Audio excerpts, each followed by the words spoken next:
ਮੁਹੱਬਤ ਨੂੰ ਸਦਾ ਦਈਏ, ਜ਼ਮੀਰਾਂ ਨੂੰ ਜਗਾ ਦਈਏ। ਚਲੋ ਬਿਮਾਰ ਰੂਹਾਂ ਨੂੰ ਜ਼ਰਾ ਮਿਲ ਕੇ ਸ਼ਫਾ ਦਈਏ।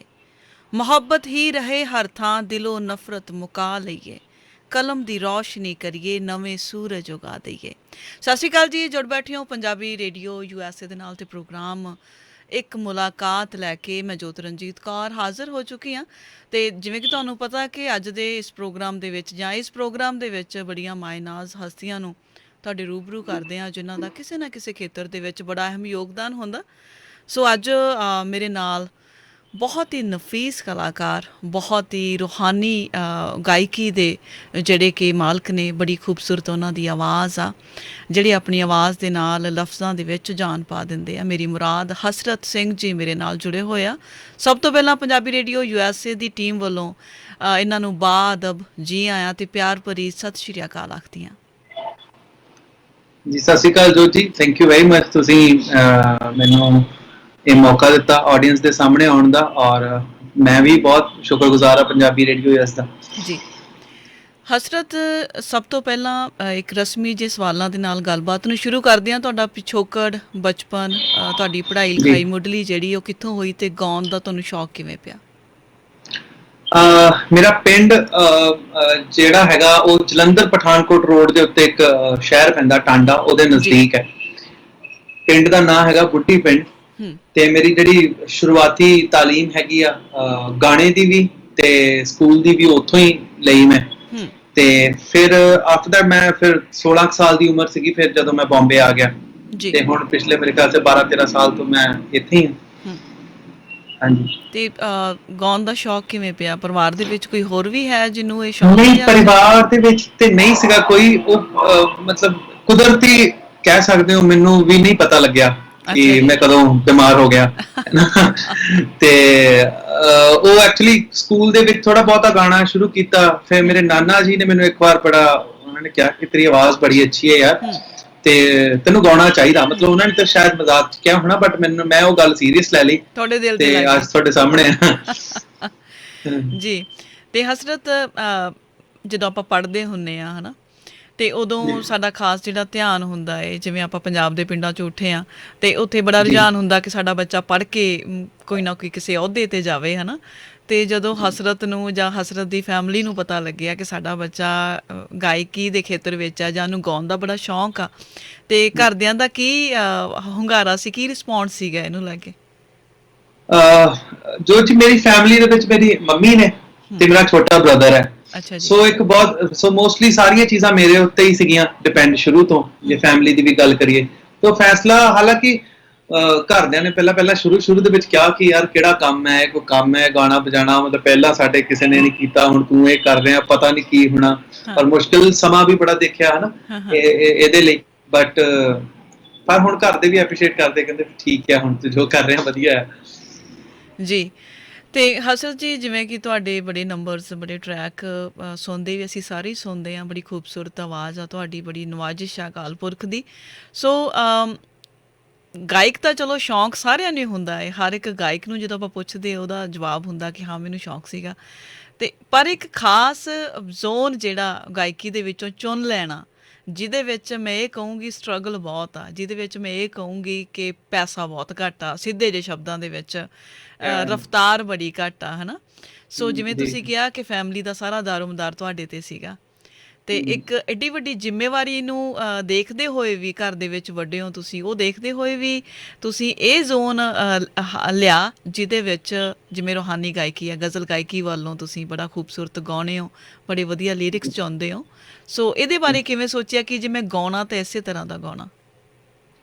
ਜੋ ਜੀ ਮੇਰੇ ਖਿਆਲ ਨਾਲ ਅਗਰ ਮੈਂ ਏਦਾਂ ਸਮਝਦਾ ਕਿ ਅਗਰ ਲਿਰਿਕਸ ਅੱਛੇ ਨੇ ਹੈਨਾ, ਤੇ ਉਹ ਕਮਰਸ਼ੀਅਲ ਵੀ ਕਿਉਂ ਨਹੀਂ ਹੋ ਸਕਦੇ। ਮੈਂ ਕਾਫੀ ਸਾਲ ਪਹਿਲਾਂ ਟੀਵੀ ਮੁੰਬਈ ਦੇ ਵਿੱਚ ਹੋਣ ਕਰਕੇ ਨਾ, ਮੈਂ ਟੀਵੀ ਲਈ ਬਹੁਤ ਗਾਇਆ ਪਹਿਲਾਂ, ਮਤਲਬ ਜਿਹਨੂੰ ਜਿੰਗਲਸ ਬਹੁਤ ਗਾਏ ਪਹਿਲਾਂ, ਫਿਰ ਸ਼ਾਰਟ ਫਿਲਮਸ ਦਾ ਬੈਕਗਰਾਉਂਡ ਵਗੈਰਾ ਉਹ ਕਰਦਾ ਰਿਹਾ। ਪਰ ਉਹਦੇ ਵਿੱਚ ਕ੍ਰੀਏਟੀਵਿਟੀ ਨਹੀਂ ਸੀ, ਉਹਦੇ ਵਿੱਚ ਮਜ਼ਾ ਨਹੀਂ ਆਉਂਦਾ ਸੀ। ਹਾਲਾਂਕਿ ਉਹਦੇ ਤੋਂ ਪੈਸੇ ਐਸੇ ਮਿਲ ਜਾਂਦੇ ਸੀ ਠੀਕ ਠਾਕ, ਤੇ ਬਟ ਉਹ ਮਜ਼ਾ ਨਹੀਂ ਆ ਰਿਹਾ ਸੀਗਾ। ਉਹ ਮੈਨੂੰ ਸ਼ੁਰੂ ਤੋਂ ਹੀ ਸੀਗਾ ਕਿ ਮੈਨੂੰ ਥੋੜਾ ਜਿਹਾ ਸ਼ੌਕ ਹੈਗਾ ਸੀਗਾ ਕਿ ਲਿਟਰੇਚਰ ਦੇ ਨਾਲ ਮੈਨੂੰ ਥੋੜਾ ਪਿਆਰ ਸੀਗਾ। ਕੋਈ ਸ਼ੇਰ ਬੋਲਦਾ ਸੀ ਤੇ ਮੈਨੂੰ ਮਤਲਬ ਸਮਝ ਆ ਜਾਂਦੀ ਸੀਗੀ ਠੀਕ ਠਾਕ ਜੀ, ਮੈਨੂੰ ਇਦਾਂ ਲੱਗਦਾ ਸੀ, ਮੈਨੂੰ ਅੱਛਾ ਲੱਗਦਾ ਸੀ ਸੁਣ ਕੇ। ਤੇ ਮੈਨੂੰ ਇਦਾਂ ਲੱਗਦਾ ਸੀ ਕਿ ਯਾਰ ਮੈਂ ਅੱਜ ਵੀ ਆਪਣੇ ਦੋਸਤਾਂ ਨੂੰ ਹਮੇਸ਼ਾ ਇਹ ਕਹਿੰਦਾ ਹੁੰਨਾ ਹੂੰ ਕਿ ਯਾਰ ਜਿਹੜੇ ਬੰਦੇ ਨੂੰ ਸ਼ਬਦ ਦੀ ਸਮਝ ਨਹੀਂ ਹੈਗੀ ਨਾ, ਹੂੰ ਮੈਂ ਨਹੀਂ ਸਮਝਦਾ ਕਿ ਚਾਹੇ ਉਹ ਕਿੰਨਾ ਵੀ ਸਿੱਖਿਆ ਹੋਵੇ ਬੰਦਾ, ਕਿੰਨਾ ਵੀ ਗਾਉਣ ਵਾਲਾ ਕਿਉਂ ਨਾ ਹੋਵੇ, ਹੂੰ ਉਹ ਮੈਂ ਉਹਨੂੰ ਪ੍ਰੋਪਰ ਗਵਈਆ ਨਹੀਂ ਸਮਝਦਾ ਜਦ ਤੱਕ ਉਹ ਕਿਸੇ ਦੇ ਸ਼ੇਰ ਤੇ ਵਾਹ ਨਹੀਂ ਕਹਿ ਸਕਦਾ, ਹਨਾ। ਵਾਹ ਜੀ ਤੇ ਮੈਨੂੰ ਹਮੇਸ਼ਾ ਉਹ ਮੇਰਾ ਲਿਟਰੇਚਰ ਦੇ ਨਾਲ ਕੀ ਕਹਿ ਲਓ, ਮੈਂ ਹਾਲਾਂਕਿ ਮੈਨੂੰ ਪੜ੍ਹਨ ਦਾ ਸ਼ੌਕ ਨਹੀਂ, ਬਟ ਮੈਨੂੰ ਸੁਣਨ ਦਾ ਬਹੁਤ ਸ਼ੌਕ ਹੈ। ਹੂੰ ਤੇ ਉਹ ਸੁਣਦੀਆਂ ਰਹੀਆਂ ਅੱਛੀਆਂ ਚੀਜ਼ਾਂ, ਮੇਰੇ ਗੁਰੂ ਜੀ ਵੀ ਮੈਨੂੰ ਬਹੁਤ ਕੁਝ ਇਦਾਂ ਦਾ ਸੁਣਾਉਂਦੇ ਰਹਿੰਦੇ ਸੀ, ਉਹਨਾਂ ਦੀ ਸੰਗਤ 'ਚ ਰਹਿ ਕੇ ਵੀ ਫਿਰ ਮੈਂ ਇੱਕ ਤਰੀਕੇ ਨਾਲ ਉੱਥੇ ਬੰਦ ਗਿਆ ਕਹਿ ਲਓ, ਹਨਾ। ਹਾਲਾਂਕਿ ਹੁਣ ਵੀ ਕਮਰਸ਼ੀਅਲ ਕੰਮ ਵੀ ਨਾਲ ਨਾਲ ਕਰਦੇ ਰਹੀਦਾ, ਬਟ ਉਹ ਵਾਲਾ ਕਮਰਸ਼ੀਅਲ ਨਹੀਂ ਕਰੀਦਾ ਜਿੱਥੇ ਮਤਲਬ ਜ਼ਿਆਦਾ ਕੁਝ ਇਸ ਤਰ੍ਹਾਂ ਦਾ ਕੰਪਰੋਮਾਈਜ਼ ਹੋਵੇ, ਕਿਉਂਕਿ ਸਿੱਧੇ ਸ਼ਬਦਾਂ 'ਚ ਆਪਾਂ ਇਹ ਕਹਿ ਸਕਦੇ ਹਾਂ। ਤੇ ਹਸਰਤ ਜੀ, ਜਿਵੇਂ ਤੁਸੀਂ ਦੱਸਿਆ ਕਿ ਤੁਸੀਂ ਪੜ੍ਹਦੇ ਪੜ੍ਹਦੇ ਬੰਬੇ ਤੱਕ ਦਾ ਜਿਹੜਾ ਟਾਂਡੇ ਤੋਂ ਲੈ ਕੇ ਬੰਬੇ ਤੱਕ ਦਾ ਸਫ਼ਰ ਆ, ਉਹ ਕਿਵੇਂ, ਮੈਨੂੰ ਲੱਗਦਾ ਕਿ ਪਰੇਸ਼ਾਨੀਆਂ ਤਾਂ ਬਹੁਤ ਹੋਈਆਂ ਹੋਣਗੀਆਂ, ਉਹਦੇ ਬਾਰੇ ਥੋੜਾ ਜਿਹਾ ਜ਼ਰੂਰ ਦੱਸੋ। ਸਫ਼ਰ ਜੋ ਜੀ ਮਤਲਬ ਮੈਂ ਨਹੀਂ ਸਮਝਦਾ ਕਿ ਬਹੁਤਾ ਮੁਸ਼ਕਿਲ ਸੀਗਾ।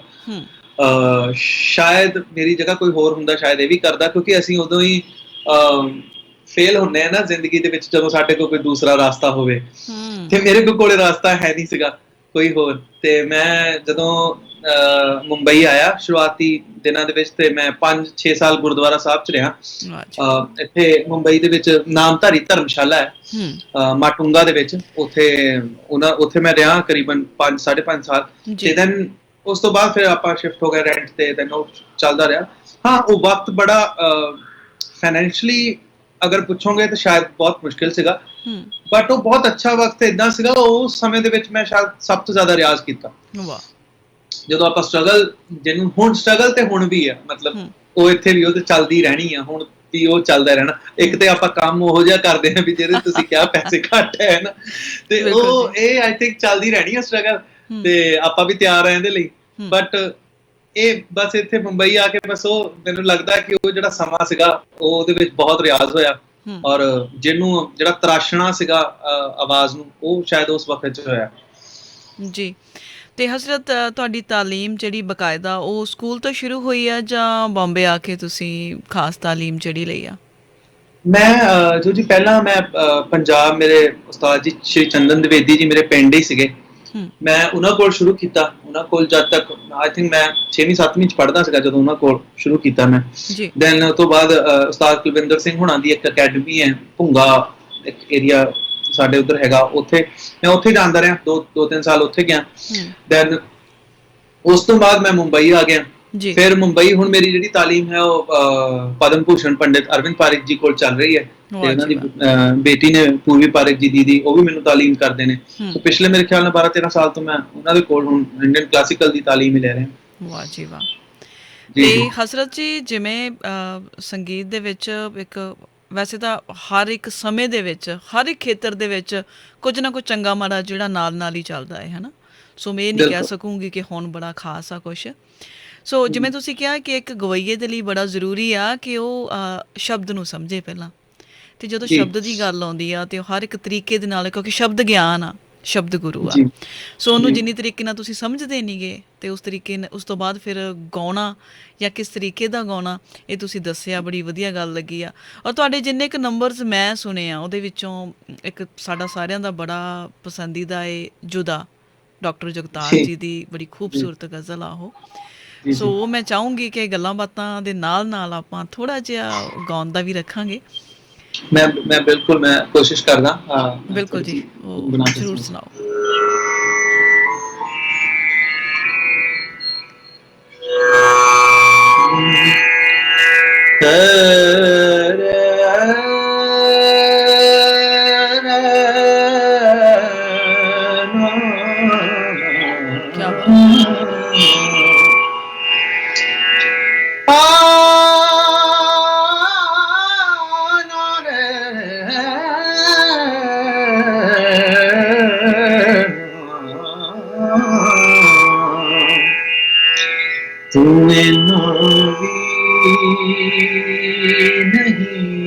तड़पी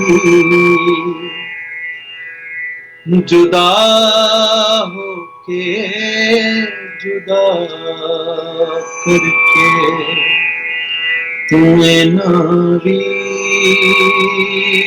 नहीं तड़पी। क्या बात। जुदा होके जुदा करके के जिन्नी तड़पदी है छां मुसाफिर नूं विदा करके ਵਾਹ ਜੀ ਵਾਹ। तेना भी नहीं तड़पी घटा बन के मिली जिस ਆਹਾ मैं सड़ दे फलांतर ਵਾਹ घटा बन के मिली जिस ਕੀ ਬਾਤ ਆ। मैं सड़ दे फलांतर ओ मैनू फल बना के छड़ गए बेआसरा करके ਵਾਹ ਜੀ ਵਾਹ। ओ मैनू फल बना के छड़ गए बेआसरा।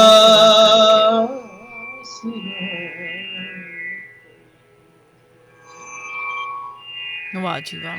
Thank you. ਹਸਰਤ ਜੀ Thank you. ਕਮਾਲ ਦੀ ਕਲਾਕਾਰੀ ਆ। ਅਕਸਰ ਟੈਕਨੀਕਲ ਯੋਗਾ ਉਹਦੇ ਵਿੱਚ ਰਿਕਾਰਡਡ ਚੀਜ਼ਾਂ ਤਾਂ ਬੜੀਆਂ ਸਾਫ਼ ਸੁਥਰੀਆਂ ਸਾਨੂੰ ਸੁਣਨ ਨੂੰ ਮਿਲਦੀਆਂ ਗੱਡੀਆਂ ਵਿੱਚ, ਪਰ ਜਦੋਂ ਮੈਦਾਨ ਦੇ ਵਿੱਚ ਨਿੱਤਰਨਾ ਪੈਂਦਾ ਹੈ ਨਾ ਤੁਹਾਨੂੰ ਲਾਈਵ ਗਾਉਣਾ ਪੈਂਦਾ, ਉਦੋਂ ਇੰਨਾ ਕੁ ਪਤਾ ਜ਼ਰੂਰ ਲੱਗ ਜਾਂਦਾ ਕਿ ਤੁਸੀਂ ਕਿੰਨਾ ਕੁ ਰਿਆਜ਼ ਕਰਦੇ ਹੋ ਜਾਂ ਤੁਸੀਂ ਕਿੰਨੀ ਕੁ ਮੁਹੱਬਤ ਕਰਦੇ ਹੋ ਆਪਣੇ ਕੰਮ ਨੂੰ ਲੈ ਕੇ। ਅਤੇ ਹਸਰਤ ਜੀ ਤੁਹਾਡੇ ਕਾਫੀ ਪ੍ਰੋਜੈਕਟ ਆ ਜਿਹੜੇ ਉਹ ਤੁਸੀਂ ਮਿਊਜ਼ਿਕ ਵੀ ਅਰੇਂਜ ਕਰਦੇ ਹੋ ਖੁਦ, ਜੀ ਜੀ ਗਾਉਣੇ ਵੀ ਬੜਾ ਅੱਛਾ ਹੋ।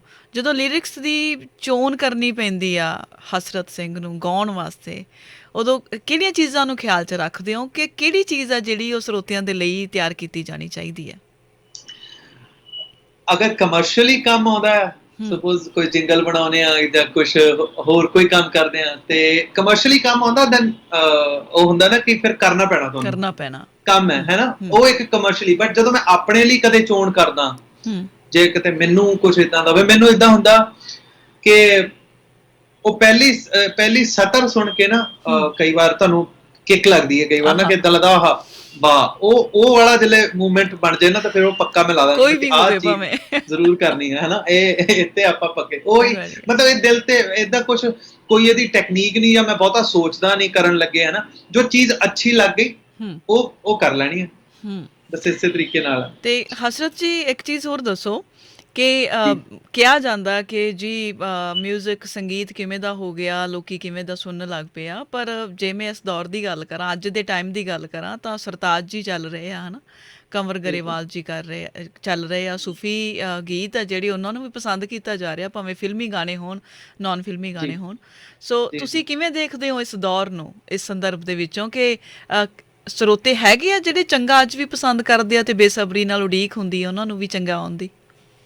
ਬਿਲਕੁਲ, ਮੇਰੇ ਖਿਆਲ ਨਾਲ ਜੋ ਜੀ ਜਿੰਨਾ ਕੁ ਮੇਰਾ ਐਕਸਪੀਰੀਅੰਸ ਹੈ ਥੋੜਾ ਆ ਹਜੇ ਬਹੁਤ ਮੇਰੇ ਖਿਆਲ ਨਾਲ, ਬਟ ਮੈਂ ਜਿੰਨਾ ਕੁ ਸਮਝਦਾ, ਹਾਲਾਂਕਿ ਮੈਨੂੰ ਕਈ ਵਾਰ ਇਦਾਂ ਜ਼ਰੂਰ ਲੱਗਦਾ ਜਿਵੇਂ ਕਿਉਂਕਿ ਮੈਂ ਹੁਣ ਜਿਵੇਂ ਮੁੰਬਈ 'ਚ ਰਹਿਣਾ, ਹਾਲਾਂਕਿ ਜਿਵੇਂ ਮੁੰਬਈ ਦੇ ਵਿੱਚ ਮਰਾਠੀ ਨੂੰ ਪ੍ਰਮੋਟ ਕੀਤਾ ਜਾਂਦਾ ਨਾ, ਬਿਲਕੁਲ ਉਵੇਂ ਪੰਜਾਬੀ ਨੂੰ ਨਹੀਂ ਕੀਤਾ ਜਾਂਦਾ ਪੰਜਾਬ ਦੇ ਵਿੱਚ। ਬਹੁਤ ਸਹੀ ਗੱਲ। ਉਵੇਂ ਪੰਜਾਬੀ ਜਿਵੇਂ ਬੰਗਾਲ ਦੇ ਵਿੱਚ ਬੰਗਾਲੀ ਨੂੰ ਕੀਤਾ ਜਾਂਦਾ, ਉਹ ਚੀਜ਼ਾਂ ਆਪਣੇ ਸਾਊਥ ਦੇ ਵਿੱਚ ਆਪਣੀ ਉਹਨਾਂ ਦੀ ਲੈਂਗੁਏਜ ਨੂੰ ਕੀਤਾ ਜਾਂਦਾ। ਆਪਣੇ ਸਾਡੀ ਬਦਨਸੀਬੀ ਹੈ ਕਿ ਇਦਾਂ ਨਹੀਂ ਹੁੰਦਾ। ਇੱਥੇ ਦਾ ਮਿਊਜ਼ਿਕ ਦੇਖੋ, ਹਰ ਕਿਤੇ ਕਮਰਸ਼ੀਅਲ ਗਾਣੇ ਬਣਦੇ ਆ, ਲਫ਼ਜ਼ ਅਜੀਬ ਹੋਣਗੇ, ਹਨਾ, ਜਾਂ ਆਪਾਂ ਕਹਿੰਦੇ ਯਾਰ ਇਹਨੇ ਇਦਾਂ ਕਰ ਦਿੱਤਾ, ਇਹਨੇ ਇਦਾਂ ਦਾ ਲਿਖ ਦਿੱਤਾ, ਇਦਾਂ ਦਾ, ਇਹ ਕੋਈ ਇਹਦਾ ਮਤਲਬ ਨਹੀਂ। ਹਰ ਕਿਤੇ ਹੈ, ਬਾਲੀਵੁੱਡ 'ਚ ਵੀ ਹੈ, ਬਾਲੀਵੁੱਡ 'ਚ ਅੱਛੇ ਗਾਣੇ ਵੀ ਆ, ਪਰ ਪੰਜਾਬੀ ਦਾ ਮੈਨੂੰ ਇਦਾਂ ਲੱਗਦਾ ਕਿ ਜਿਹੜਾ ਜਿਹੜੇ ਦੋ ਚਾਰ ਤੁਸੀਂ ਨਾਮ ਲਏ ਵੱਡੇ ਲੋਕਾਂ ਦੇ, ਇਹਨਾਂ ਨੂੰ ਛੱਡ ਕੇ ਹੋਰ ਕੋਈ ਸੋਚ ਨਹੀਂ ਰਿਹਾ ਇਸ ਪੱਖ ਨੂੰ। ਲੋਕੀ ਕਿਉਂਕਿ ਕਿਸੇ ਦੀ ਹਿੰਮਤ ਨਹੀਂ ਹੁੰਦੀ ਇੱਧਰ ਨੂੰ ਆਉਣ ਨੂੰ, ਕਿਉਂਕਿ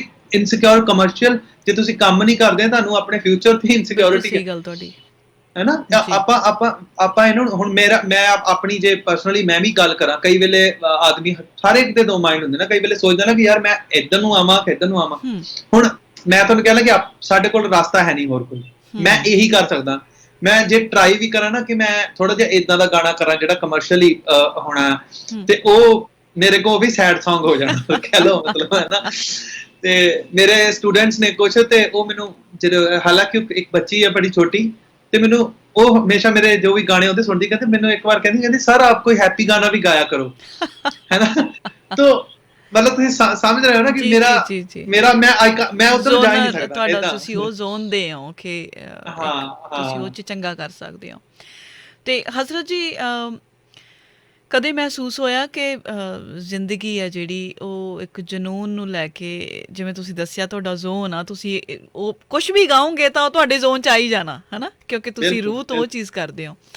ਕਦੇ ਸੋਚਿਆ ਕਿ ਜਿਹੜਾ ਪਲਾਨ, ਜਿਵੇਂ ਤੁਸੀਂ ਇੱਕ ਬੜੀ ਖੂਬਸੂਰਤ ਗੱਲ ਕਹੀ ਆ ਕਿ ਜਿਵੇਂ ਬੰਬੇ ਦੇ ਲੋਕ ਮਰਾਠੀ ਵਾਸਤੇ, ਜਾਂ ਬੰਗਾਲ ਦੇ ਲੋਕ ਬੰਗਾਲੀ ਵਾਸਤੇ, ਜਾਂ ਹਰ ਇੱਕ ਖਿੱਤੇ ਦੇ ਲੋਕ ਆਪਣੀ ਭਾਸ਼ਾ ਵਾਸਤੇ ਕੰਮ ਕਰਦੇ ਆ, ਸਾਡੀ ਪੰਜਾਬੀ ਮਿਊਜ਼ਿਕ ਇੰਡਸਟਰੀ ਜਾਂ ਪੰਜਾਬੀ ਫਿਲਮ ਇੰਡਸਟਰੀ ਹੁਣ ਛੋਟੀ ਨਹੀਂ ਰਹੀ, ਹੈ ਨਾ। ਤੇ ਤੁਹਾਡੇ ਵਰਗੇ ਫਨਕਾਰ ਜਾਂ ਬਹੁਤ ਇਹੋ ਜਿਹੇ ਆਵਾਜ਼ਾਂ ਖੂਬਸੂਰਤ ਜਾਂ ਕਲਮਾਂ ਉਹ ਬੰਬੇ ਵੱਲ ਆ ਰਹੀਆਂ। ਮੈਂ ਬੰਬੇ ਨੂੰ ਮਾੜਾ ਨਹੀਂ ਕਹਿ ਰਹੀ ਗੀ, ਪਰ ਮੈਂ ਚਾਹੁੰਦੀ ਹਾਂ ਕਿ ਜੇ ਅਸੀਂ ਪੰਜਾਬ ਦੇ ਜੰਮੇ ਜਾਏ ਹਾਂ ਤਾਂ ਸਾਡੇ ਲਈ ਉਸ ਧਰਤੀ ਤੇ ਹੀ ਬੜਾ ਕੰਮ ਹੋ ਸਕਦਾ ਹੈ। ਇਹਦੇ ਬਾਰੇ ਬਿਲਕੁਲ ਹੋ ਸਕਦਾ, ਬਿਲਕੁਲ, ਔਰ ਲੋਕ ਕਰ ਵੀ ਰਹੇ ਨੇ। ਮੇਰੇ ਖਿਆਲ ਨਾਲ ਜੇ ਆਪਾਂ ਪੰਜਾਬੀ ਦੀ ਗੱਲ ਕਰੀਏ, ਸੁਖਵਿੰਦਰ ਭਾਜੀ ਨੇ ਹਮੇਸ਼ਾ ਅੱਛੇ ਗਾਣੇ, ਸੁਖਵਿੰਦਰ ਸੁੱਖੀ ਜੀ ਹੈ ਨਾ, ਉਹਨਾਂ ਨੇ ਹਮੇਸ਼ਾ ਅੱਛੇ ਗਾਣੇ ਗਾਏ ਨੇ। ਮਤਲਬ ਜਿੰਨਾ ਤਾਂ ਮੈਂ ਉਹਨਾਂ ਨੂੰ ਜਾਣਦਾ, ਔਰ ਮਿਊਜ਼ੀਕਲੀ ਕੈਸੇ ਉਹਨਾਂ ਨੇ ਗ੍ਰੇਟ ਗਾਣੇ ਗਾਏ ਨੇ।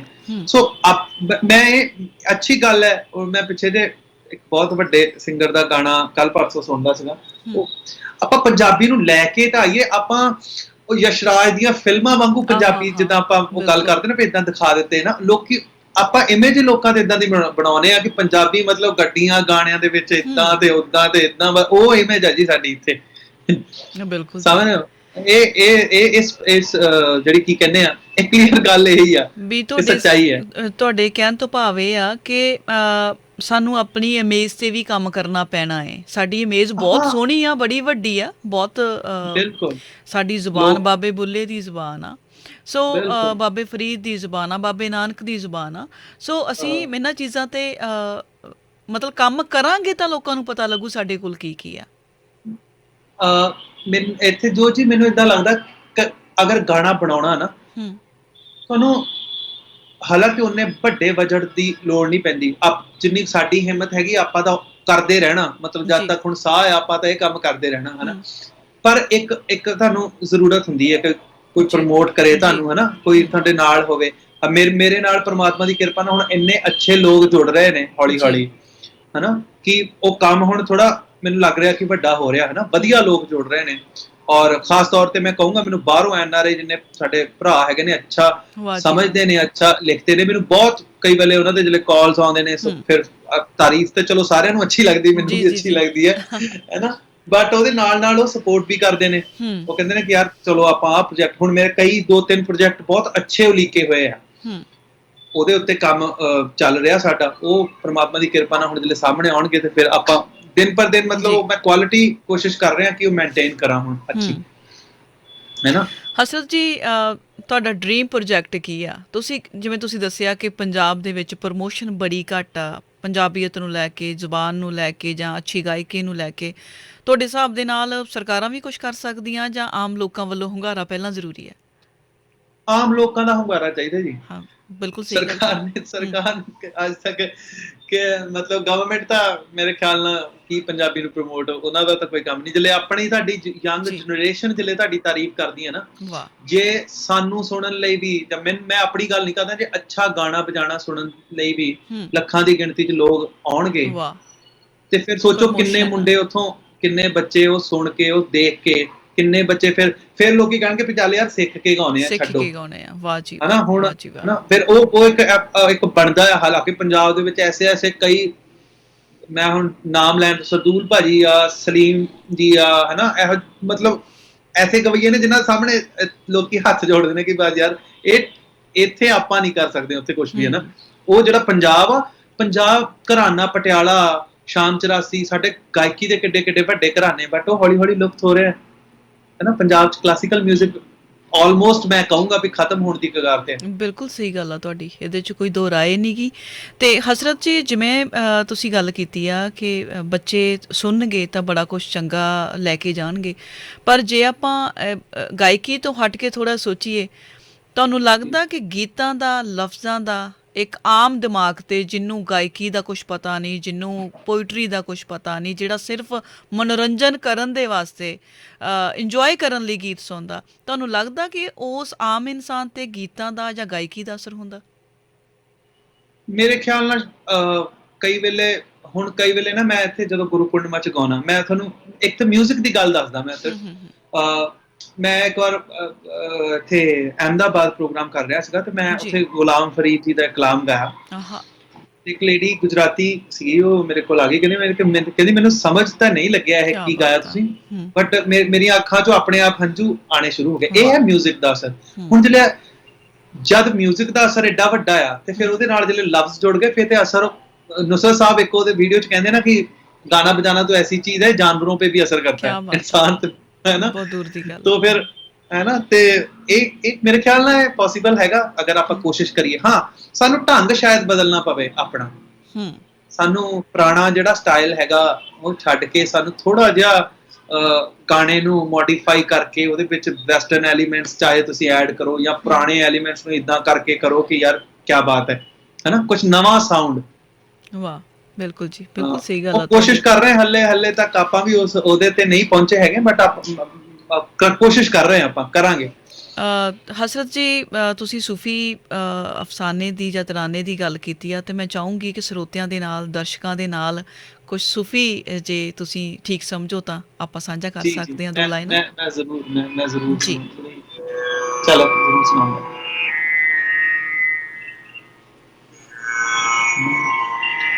ਦਾਰਾ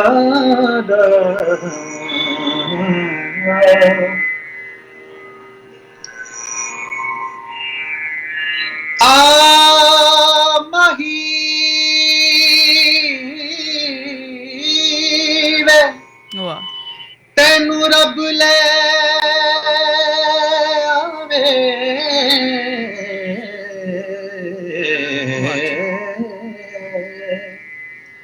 ਤੇ ਹੋਈਆਂ ਮੁੱਦਤਾਂ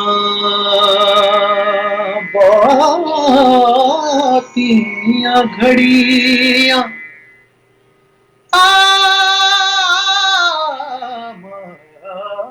ਮਾਹੀ ਵਾਹ, ਵੇ ਤੈਨੂੰ ਰੱਬ ਲੈ ਆਵੇ, ਆਹਾ, ਤੇ ਹੋਈਆਂ ਮੁੱਦਤਾਂ ਬਹੁਤੀਆਂ ਘੜੀਆਂ, ਜੀਓ, ਵਾਹ ਜੀ ਵਾਹ। ਹਿਜਰ ਤੈਂਡੇ ਵਿੱਚ ਰੋਂਦੀਆਂ ਅੱਖੀਆਂ, ਤੇ ਜਿਵੇਂ ਸਾਵਣ ਮਾਂਦੀਆਂ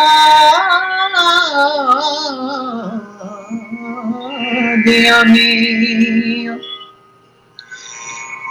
ਓ ਦਿਲ ਦੀ ਲੁੱਟੀ ਸੁਣੇ ਯਾਰ ਸਜਣ, ਇੱਕ ਦੀ ਮੋੜ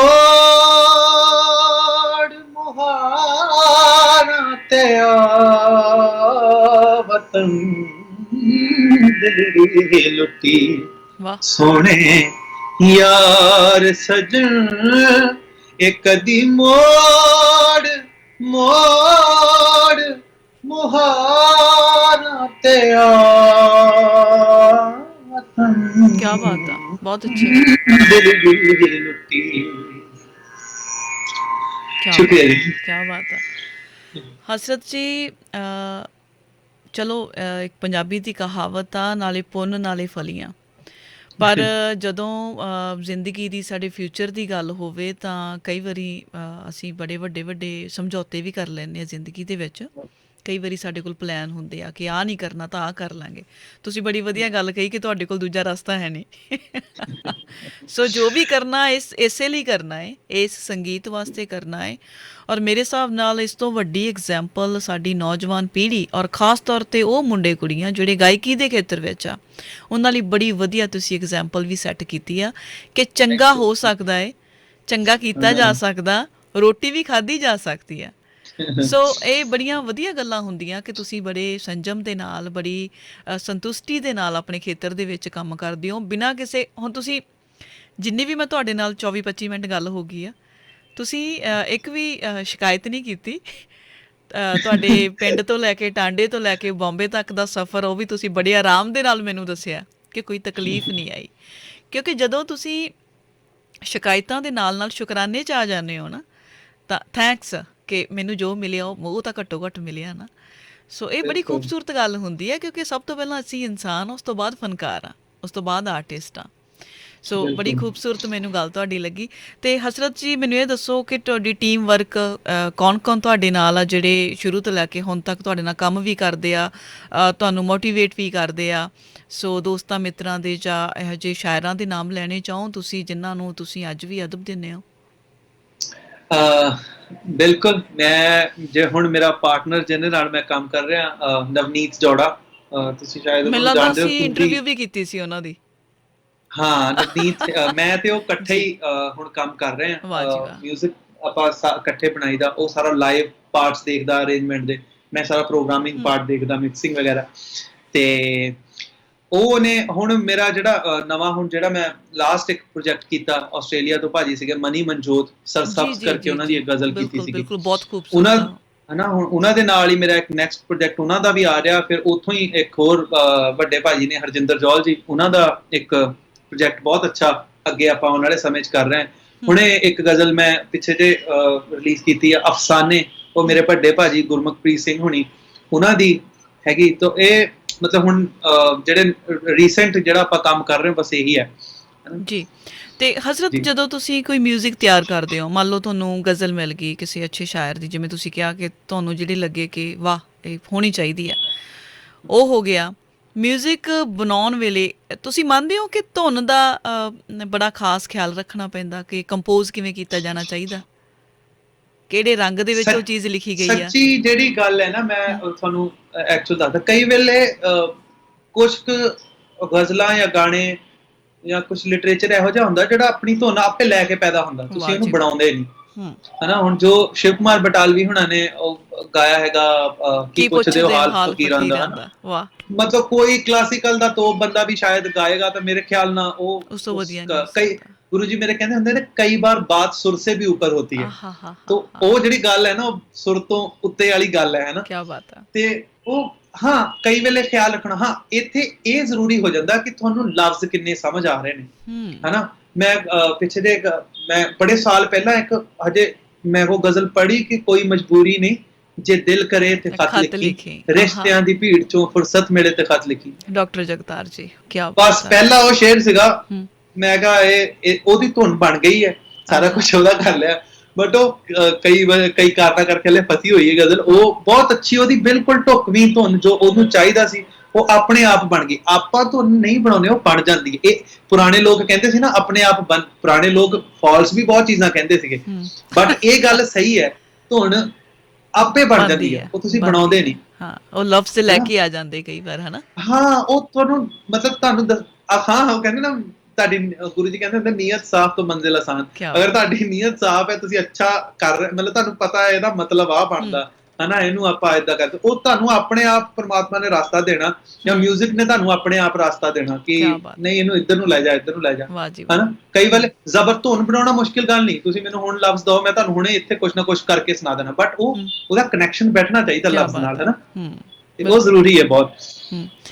ਤੇ ਹਸਰਤ ਜੀ, ਤੁਹਾਡੀ ਇੱਕ ਬੜੀ ਵਧੀਆ ਗਜ਼ਲ ਅਸੀਂ ਸਾਰਿਆਂ ਨੇ ਸੁਣੀ ਆ, ਬਲਕਾਰ ਔਲਖ ਜੀ ਦੀ, ਜੀ ਜੀ, ਖਤਾਂ ਦੇ ਢੇਰ ਨਹੀਂ ਹੁੰਦੇ, ਉਹ ਬਸ 2-4 ਹੁੰਦੇ ਨੇ, ਸਮਥਿੰਗ ਲਾਈਕ ਦੈਟ, ਐਵੇਂ ਦਾ ਕੁਝ।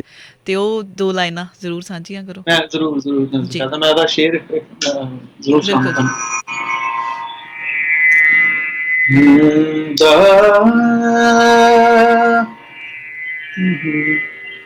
ਸਾਨੀ ਗਮ ਪਗਮ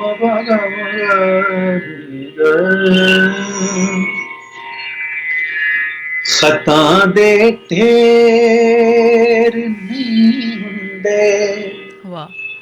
ਤੇ ਨਾ ਬਾਰ ਹੁੰਦੇ ਨੇ, ਖਤਾਂ ਦੇ ਢੇਰ ਨਹੀਂ ਹੁੰਦੇ ਤੇ ਨਾ ਬਾਰ ਹੁੰਦੇ ਨੇ ਜਿਹੜੇ ਖਤ ਸਾਂਭੇ ਜਾਂਦੇ ਨੇ ਉਹ ਬਸ ਦੋ ਕਿਆ ਬਾਤ ਆ। ਚਾਰ ਹੁੰਦੇ ਨੇ ਖਤਾਂ ਦੇ ਢੇਰ ਨਹੀਂ ਹੁੰਦੇ। ਕਿਆ ਬਾਤ, ਕਿਆ ਬਾਤ ਆ। ਥੈਂਕ ਯੂ ਸੋ ਮਚ ਜੀ ਹਸਰਤ ਜੀ, ਸਮਾਂ ਜਿਹੜਾ ਆਪਣੇ ਲਈ ਆਲਮੋਸਟ ਤਕਰੀਬਨ ਖਤਮ ਆ, ਤੇ ਤੁਸੀਂ ਜਾਂਦੇ ਜਾਂਦੇ ਸਰੋਤਿਆਂ ਲਈ, ਦਰਸ਼ਕਾਂ ਲਈ, ਜਾਂ ਫਿਰ ਚੰਗਾ ਸੁਣਨ ਵਾਲੇ, ਚੰਗਾ ਪੜ੍ਹਨ ਵਾਲੇ, ਉਹਨਾਂ ਲਈ ਕੀ ਕਹਿਣਾ ਚਾਹੋਗੇ? ਜ਼ਰੂਰ ਦੱਸੋ ਇੱਕ ਮੈਸੇਜ। ਮੈਂ ਮੈਸੇਜ ਦੇਣ ਲਈ ਜੋਤ ਜੀ ਮੈਂ ਬਹੁਤ ਛੋਟਾ ਹਾਂ ਅਜੇ, ਮੈਸੇਜ ਨਹੀਂ, ਮੈਂ ਸਿਰਫ ਇੱਕ ਜਿਹੜੀ ਬੇਨਤੀ ਹੈ ਉਹ ਮੈਂ ਇਹ ਜ਼ਰੂਰ ਕਰੂੰਗਾ ਕਿ ਅੱਛਾ ਸੁਣੋ, ਬੱਚਿਆਂ ਨੂੰ ਵੀ ਅੱਛਾ ਸੁਣਾਓ, ਕਿਉਂਕਿ ਫਿਊਚਰ ਸਾਡੀ ਬੋਲੀ ਦਾ ਕਹਿ ਲਓ, ਮਤਲਬ ਮੈਂ ਵੀ ਕੋਈ ਬਹੁਤ ਜ਼ਿਆਦਾ ਸੇਵਾ ਨਹੀਂ ਇੱਦਾਂ ਮੈਂ ਤੁਹਾਨੂੰ ਕਹਾਂ ਕਿ ਮੈਂ ਕਰ ਰਿਹਾ ਆ ਫਲਾਣਾ, ਇਸ ਵਜ੍ਹਾ ਕਰਕੇ ਨਹੀਂ, ਬਟ ਸਾਡੀ ਲੈਂਗੁਏਜ ਸਾਡੇ ਬੱਚੇ ਬੋਲਣ, ਉਹਨਾਂ ਨੂੰ ਸਾਡੀ ਲੈਂਗੁਏਜ ਦਾ ਸ਼ੇਰ ਸਮਝ ਆਵੇ, ਹੈ ਨਾ ਜੀ, ਤੇ ਉਹ ਇੱਕ ਬਹੁਤ ਵੱਡੀ ਗੱਲ ਹੋ ਜਾਣੀ ਹੈ ਸਾਡੇ ਲਈ, ਹੈ ਨਾ। ਅੱਛਾ ਸਿਖਾਓ ਬੱਚਾ, ਮਤਲਬ ਅਗਰ ਮਿਊਜ਼ਿਕ ਅੱਛਾ ਸੁਣਾਓਗੇ ਤੇ ਅੱਛਾ ਮਿਊਜ਼ਿਕ ਅੱਗੇ ਜਾ ਕੇ ਉਹ ਗਾਉਣਗੇ, ਸੁਣਨਗੇ, ਵਜਾਉਣਗੇ, ਤੇ ਅੱਛਾ ਮਿਊਜ਼ਿਕ ਆਪਣੇ ਆਪ ਪ੍ਰਮੋਟ ਹੋਏਗਾ। ਬਸ ਇਹੀ ਮੈਸੇਜ ਹੈ ਕਿ ਅੱਛਾ ਸੁਣੋ, ਅੱਛਾ ਪੜ੍ਹੋ, ਸਾਰਾ ਕੁਝ ਅੱਛਾ ਕਰੋ। ਬਿਲਕੁਲ ਜੀ। ਤੇ ਹਸਰਤ ਜੀ, ਤੁਹਾਡੇ ਤੋਂ ਮੈਂ ਜਿੰਨੀਆਂ ਵੀ ਗਜ਼ਲਾਂ ਸੁਣੀਆਂ, ਮੈਂ ਆਪਣੀ ਪਸੰਦ ਦੀਆਂ ਕਹਿ ਕੇ ਸੁਣੀਆਂ। ਜਾਂਦੇ ਜਾਂਦੇ 2 ਲਾਈਨਾਂ ਤੁਹਾਡੀ ਪਸੰਦ ਦੀਆਂ ਸਾਡੇ ਸਾਰਿਆਂ ਲਈ। ਮੇਰੀ ਪਸੰਦ ਜੇ ਤੁਸੀਂ ਗੱਲ ਕਰੋ, ਮੈਂ ਕਲਾਸੀਕਲ ਵਾਲਾ ਬੰਦਾ ਨਾ ਥੋੜਾ, ਤੁਸੀਂ ਕਲਾਸੀਕਲ ਸੁਣਾ ਦਿਓ, ਅਸੀਂ ਸਮਝਦੇ ਹਾਂ ਕਲਾਸੀਕਲ ਨੂੰ। ਮੈਂ ਜ਼ਰੂਰ ਜੀ ਜ਼ਰੂਰ ਜੀ। ਇੱਕ ਸਿੰਧੀ ਭੈਰਵੀ ਦੀ ਇੱਕ ਨਾ ਗਜ਼ਲ ਹੈ, ਉਸਤਾਦ ਰਈਸ ਖਾਨ ਸਾਹਿਬ ਨੇ ਇਸ ਦੀ ਕੰਪੋਜੀਸ਼ਨ ਬਣਾਈ ਸੀ ਬਹੁਤ ਸਾਲ ਪਹਿਲਾਂ ਦੀ, ਪੁਰਾਣੀ, ਅਹਿਮਦ ਫਰਾਜ਼ ਦੀ ਗਜ਼ਲ ਹੈ ਤੇ ਬਹੁਤ ਮੇਰੇ ਕਲੋਜ਼ ਹੈ। ਕੀ ਬਾਤ, ਇਰਸ਼ਾਦ।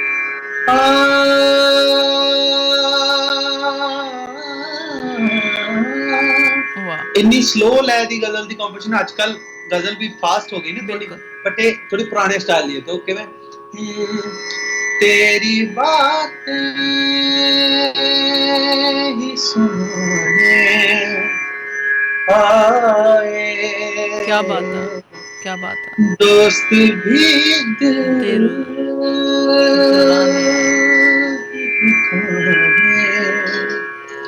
आए, तेरी बातें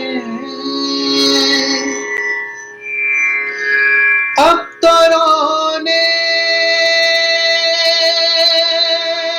से भी दिल क्या बात है, दुखता है, अब तो रोने से भी दिल दुखता है, शायद अब होश ठिकाने आए। बड़ा कमाल का शेर है वो, मैं अगर टाइम ज्यादा भी है मैं एक सेकंड तो जरूर सुनाऊंगा। सो रहा मौत के पहलू में पड़ा, सो रहा मौत के पहलू में पड़ा, नींद किस वक्त न जाने आई, आए, क्या बात है, तेरी बातें। जी क्या बात है जी। ਹਸਰਤ ਜੀ, ਬੜਾ ਬੇਸ਼ਕੀਮਤੀ ਸਮਾਂ, ਤੁਸੀਂ ਬੜਾ ਇੱਕ ਨਾਯਾਬ ਤੋਹਫਾ ਕਹੂੰਗੀ ਮੈਂ ਤੁਹਾਡੇ ਵੱਲੋਂ ਸਾਨੂੰ ਜਿਹੜਾ ਮਿਲਿਆ, ਉਹ ਤੁਹਾਡਾ ਸਮਾਂ ਸੀਗਾ, ਤੇ ਬੜੀਆਂ ਵਧੀਆ ਗੱਲਾਂ, ਇੱਕ ਬੜੀ ਪੋਜ਼ਿਟਿਵ ਵਾਈਬਸ ਤੁਹਾਡੇ ਤੋਂ ਲੈ ਕੇ ਜਾ ਰਹੇ ਹਾਂ, ਕਿਉਂਕਿ ਬੜੇ ਘੱਟ ਲੋਕ ਹੁੰਦੇ ਆ ਜਿਹੜੇ ਸ਼ੁਕਰਾਨੇ ਦੇ ਵਿੱਚ ਹੁੰਦੇ ਆ ਤੇ ਖੁਸ਼ ਹੁੰਦੇ ਆ, ਸੰਤੁਸ਼ਟ ਹੁੰਦੇ ਆ ਜੋ ਕਰ ਰਹੇ ਹੁੰਦੇ ਆ। ਸੋ ਥੈਂਕਸ, ਧੰਨਵਾਦ ਬਹੁਤ ਬਹੁਤ, ਤੁਸੀਂ ਸਮਾਂ ਦਿੱਤਾ। ਪੰਜਾਬੀ ਰੇਡੀਓ USA ਦੇ ਸੱਦੇ ਤੇ ਤੁਸੀਂ ਸਾਡੇ ਨਾਲ ਜੁੜੇ ਹੋ, ਧੰਨਵਾਦ ਕਰਦੀ ਹਾਂ ਬਹੁਤ ਬਹੁਤ, ਤੇ ਪਿਆਰ ਭਰੀ ਸਤਿ ਸ਼੍ਰੀ ਅਕਾਲ ਹਸਰਤ ਜੀ ਤੁਹਾਨੂੰ। Thank you so much, thank you so much. ਸਤਿ ਸ਼੍ਰੀ ਅਕਾਲ ਜੀ, ਸਤਿ ਸ਼੍ਰੀ ਅਕਾਲ ਜੀ, ਸਤਿ ਸ਼੍ਰੀ ਅਕਾਲ ਜੀ।